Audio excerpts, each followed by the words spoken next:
2025 pinakabagong Koreanovlang serya. Pinagbibidahan ni Park Bo-gum at Kim So-hyun ang good boy, handa nang magpakilig.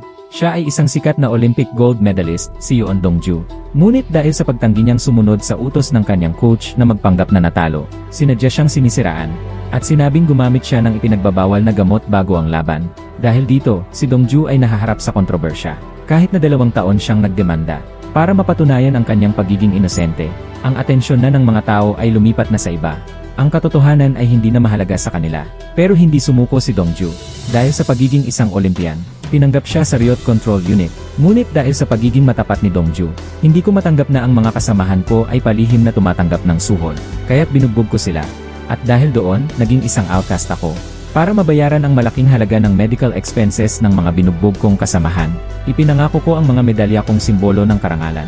At dahil din sa away na yon, ibinaba ang posisyon ko at inilipat sa ibang istasyon ng pulisya.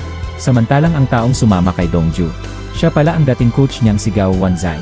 Kasabay nito, si Hana, na nakakuha rin ng gintong medalya sa Olympic shooting, ay naging pulis din sa pamamagitan ng special recruitment. Pero pinagpicturean siya ng hepe bilang image ambassador ng istasyon. Pero ang gusto ni Hana sa pagsali sa pulisya ay makapasok sa search and rescue team para makalabas din siya ng opisina at makapag-field work tulad nila. Pero paulit-ulit na tinatanggihan ng hepe ang kanyang aplikasyon. Isang araw, ang isang mabangis na grupo ng mga kriminal na Golden Rat Gang ay pumasok sa lungsod. Agad na nagtipon ang himpilan ng pulis para sa isang emergency meeting upang pag-usapan kung paano sila huhulihin. Gusto sanang sumama si Hana, pero hindi siya makasali. Maya-maya lang, isinagawa na ng pulisya ang pag-aresto. Sina Dong-ju at Won-jik ang namamahala sa paglilikas ng mga tao sa paligid. Naka-plain clothes ang mga pulis, nagpapanggap na mga negosyante, o kaya'y mga mekaniko. Inatrack nila ang isang miyembro ng Golden Rabbit Gang. Sinundan nila ito para mahuli ang buong grupo. Ngunit biglang sumabog ang bahay. Nagulat ang lahat. Agad kong naunawaan na sinusundan na pala ako ng mga pulis. Nagmamadali akong tumakas. Habang tumatakas ay nagsumbong pa ako sa boss ko. Lumabas si Jin-2 para tignan ng marinig ang sigaw.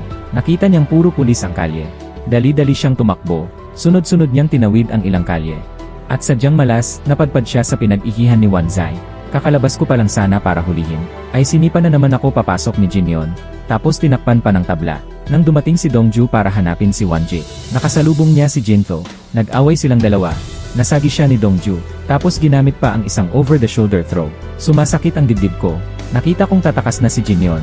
Mabilis na hinawakan ni Dong-ju ang paa nito. Mahigpit na niyakap para hindi makatakas. Sipa ng sipa si Jin-yeon kay Dong-ju.